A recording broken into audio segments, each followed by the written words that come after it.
Hello, class.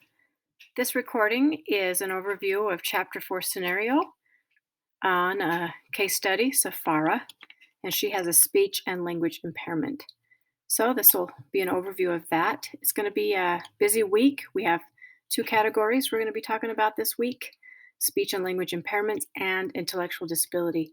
So read the chapter, watch the videos, watch the video lecture, look at the PowerPoints. There's one in particular in the overview that's very detailed to give you more information than the chapter has.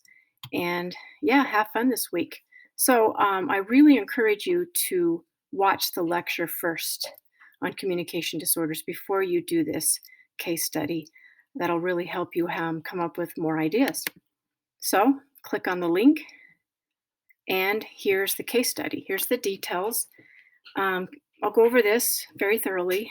And of course, answer any questions that you have. Just email me. You're given very little information on Safara, so you will be making up things, creating your own possible student that you might have in the future. So what you do have is that she's a 9-year-old fourth grader. She's been diagnosed with an expressive language disorder, and she works with a speech and language specialist 3 times a week. And she's reluctant to participate in classroom discussion and activities.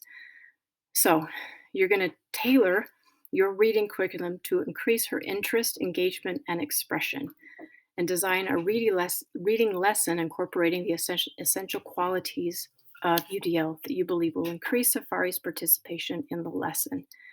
I understand a lot of you are at content area secondary, so just think of the reading portion of your content area. I'm not going to really require a lesson plan. Just come up with ways that will help Safara engage in your lesson. And it does have some reading, which she obviously is going to have some barriers in. So don't get caught up in a reading lesson. Just get caught up in how to help Safara and the literacy portions of your lesson, whatever content area it may be. So, where am I at here? You design a reading lesson incorporating qualities of UDL that you believe will help her.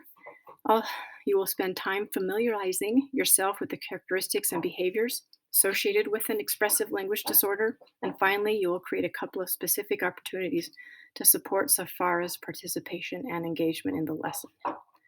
All right, so there's kind of the summary of what you need to do. You've been given very little detail, so have fun with this. Come up with a student that you think you will be working with someday that could possibly have these characteristics and diagnosis. So right here, 1, choose 2 multiple representations, engagement, and assessments to use for a reading activity that you believe will increase Safara's participation in the lesson. So refer to this section of the text, and I posted that for you in the module to make it really easy for you. So when you click on that link or go to your text, you'll see some ideas. You don't have to use these, but here's some ideas.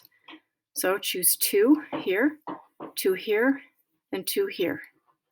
And there's ideas on what you can do to help Safara. Then, next, in one paragraph, describe how multiple representations, engagements, and assessments you selected are appropriate for a student with SLI. In order to do that, you'll need to understand some characteristics of a student with SLI, and that'll actually be incorporated in the next question as well in table 4.7. So I posted that table for you as well in the module.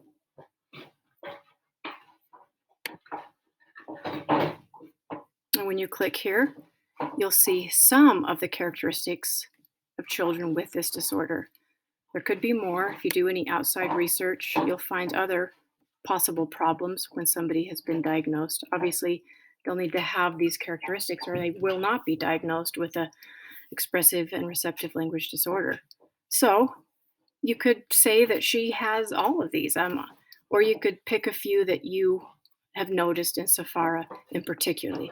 So have fun with this. It's a hypothetical situation. Obviously, she doesn't want to participate, so I would say she is afraid.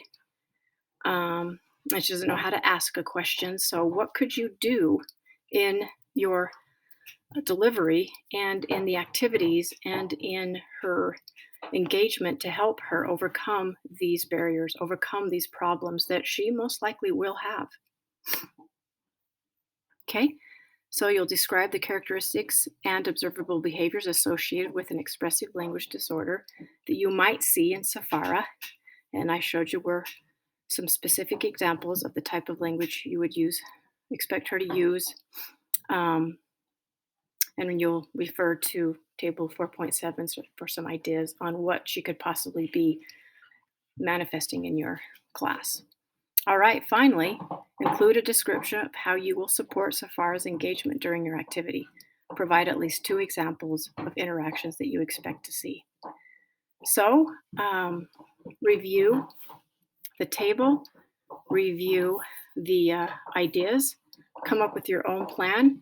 I'm really only going to grade you on how well it all ties together.